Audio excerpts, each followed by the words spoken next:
Hello guys, welcome back to my YouTube channel Ghumakkad Sunny. एक और स्वागत है नए वीडियो में।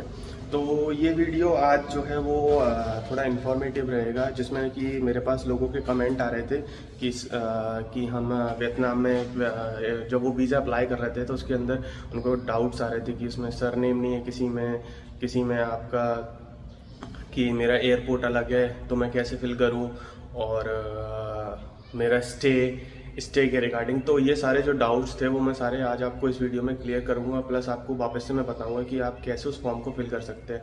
यानी कि कोई भी आपका अगर उसमें कोई डाउट है तो वो आप उसको आराम से चेक करके जो मैं स्टेप बताऊँ वैसे वैसे आप अगर फॉर्म फिल करते हैं तो वो आपके लिए काफ़ी ईजी रहेगा।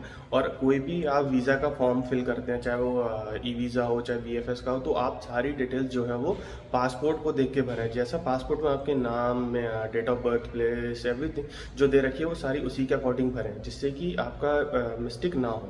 तो चलिए मैं आपको लेके चलता हूँ अपने सिस्टम पे और मैं आपको दिखाता हूँ कैसे आप उसको फिल कर सकते हैं। जो भी आपके डाउट्स हैं वो शायद इस वीडियो में क्लियर हो जाए। चलिए बने रहिए। और अगर आप चैनल पर नए हैं तो चैनल को सब्सक्राइब कर दें, बेल आइकन को प्रेस कर दें, जिससे आने वाली नई वीडियो का नोटिफिकेशन आपको मिल जाए। तो चलिए चलते हैं सिस्टम पे।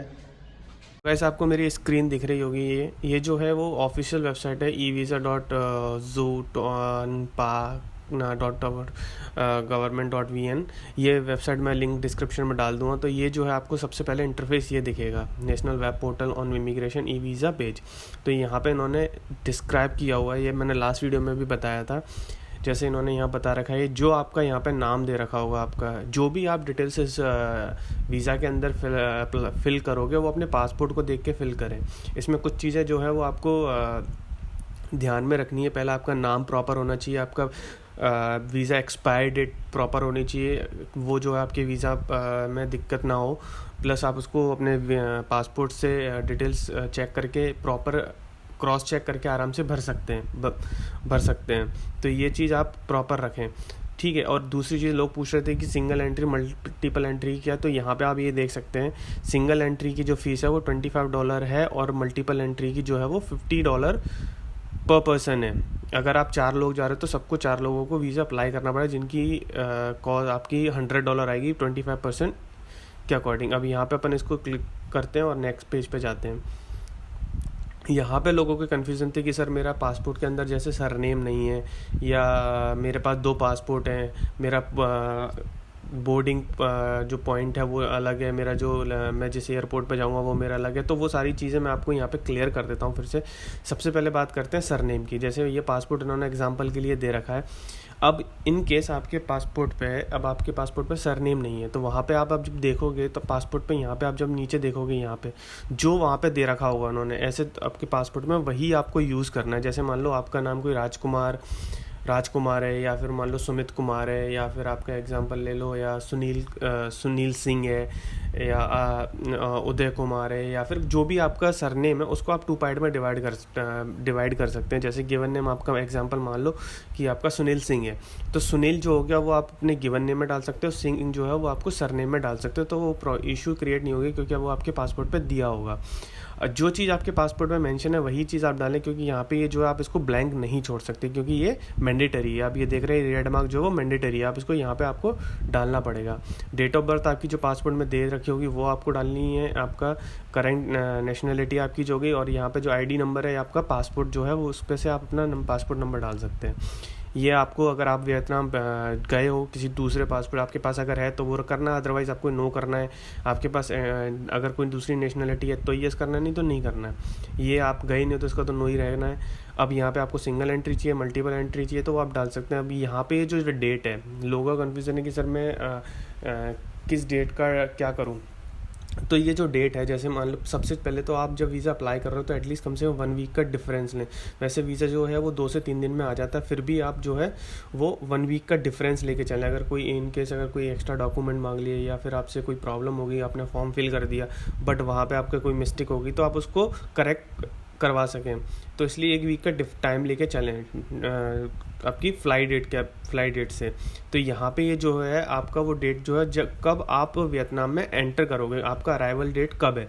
जैसे आपकी मिडनाइट की 14 अक्टूबर की फ्लाइट है मिडनाइट की, तो आप वियतनाम कब पहुँचोगे? 15 नवंबर को। तो यहाँ पे जो है वो आपका 15 अक्टूबर का डेट आएगी।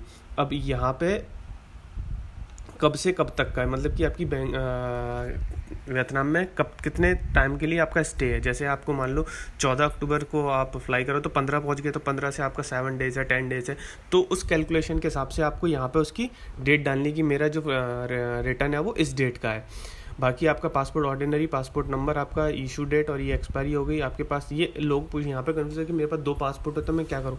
आपको दोनों पासपोर्ट जो वो कैरी करने हैं। अब आपका जो पासपोर्ट जो फ्रंट है, यानी कि जो आपका लेटेस्ट पासपोर्ट है, उसका ही नंबर आपको यहाँ पर डालना है। दूसरे पासपोर्ट को आपको उसका कोई एड ऑन या कुछ भी नहीं करना, वो सिर्फ आपको अपने साथ कैरी करना है। वो आपसे पूछ सकते हैं इन एयरपोर्ट पे।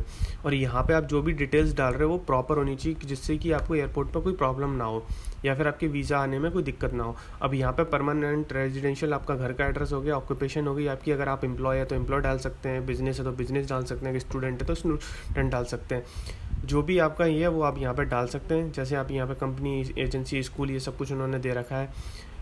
आपका यहाँ पे पर्पज़ ऑफ क्या है कि भाई आप किस पर्पज़ के लिए जा रहे हैं, टूरिस्ट। अब तुम तो टूरिस्ट के लिए जा रहे हो तो भाई टूरिस्ट हो गया आपका यहाँ पे, ठीक है। नेम ऑफ होस्टिंग ऑर्गेनाइजेशन, ये अगर आपका किसी एजेंसी के थ्रू जा रहे हो या फिर खुद जा रहे हो तो वही यहाँ पे आप खुद अपना डाल सकते हैं, एड्रेस वगैरह सारी चीज़।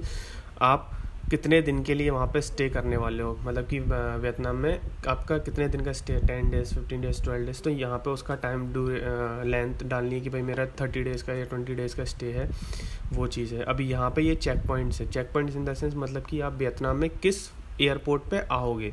सबसे पहले आपका जो, जैसे अपन इंडिया में फ्लाई करते तो मैं दिल्ली एयरपोर्ट पे आऊँगा या फिर हैदराबाद या फिर कोलकाता या फिर जयपुर, तो मैं उस एयरपोर्ट का यहाँ पर चूज़ करूँगा कि मेरा जो एंट्री पॉइंट है वो ये है। और एग्ज़िट आप किस एग्ज़िट पॉइंट से आ रहे हो, ये आपका फ्लेक्सिबल भी हो सकता है। आपने यहाँ पर डाल दिया मेरा, मान लो डाडेंग इंटरनेशनल एयरपोर्ट पर मेरा एग्ज़िट है, बट आपने चेंज कर दिया कि मेरा दूसरी जगह से, तो इसका कोई इशू नहीं है। बट ये है कि आपका चेक पॉइंट जो है वो प्रॉपर होना चाहिए। अब यहाँ पे intent temporary residential address Vietnam, जो भी आप होटल बुक करोगे फर्स्ट डे का, तो उस फर्स्ट डे के होटल का जो एड्रेस होगा वो यहाँ पे आपको डालना है, उसकी सिटी, उसका एड्रेस और उसका फ़ोन नंबर जो उन्होंने दे रखा हो। अगर आप वियतनाम में गए हुए 1 साल के अंदर तो येस कर सकते हैं, अदरवाइज़ नो कर सकते हैं। येस करोगे तो वो आपसे डिटेल पूछेगा, कब गए थे, कैसे गए थे, कहाँ रुके थे, वो सारी चीज़ें आपको मेंशन करनी पड़ी। बाकी ये सारा आपका यहाँ पे फ़ीस आ जाएगी उसकी, ये आपका एक्सपेंसेस कवर का हो गया। और दूसरी चीज़ मैं आपको ये सजेस्ट करूँगा कि आप जा रहे हो तो इंश्योरेंस भी करवा लें। 1000-1500 का इंश्योरेंस होगा, वो आपकी ट्रेवल को कवर कर सकता है। अगर इन केस कोई भी प्रॉब्लम आती तो वो आपका वहाँ पर ईजिली कवर हो जाएगा। तो बेसिकली ये थे लोगों के जो डाउट्स वो मुझे कमेंट करके पूछ रहे थे, इंस्टाग्राम पे पूछ रहे थे। तो ये आपके सारे डाउट मैंने क्लियर। फिर भी अगर कोई आपको डाउट रहता है फॉर्म को लेके तो आप मुझे मैसेज कर सकते हैं या फिर मेरे इंस्टाग्राम पे मुझे मैसेज करके पूछ सकते, तो मैं आपको वहाँ पे उसको अपडेट दे दूँगा। ठीक है, चलिए चलते हैं। आई होप आपको सारे डाउट जो वो क्लियर हो गए उस वीडियो में। मिलते हैं, चलिए नेक्स्ट वीडियो में।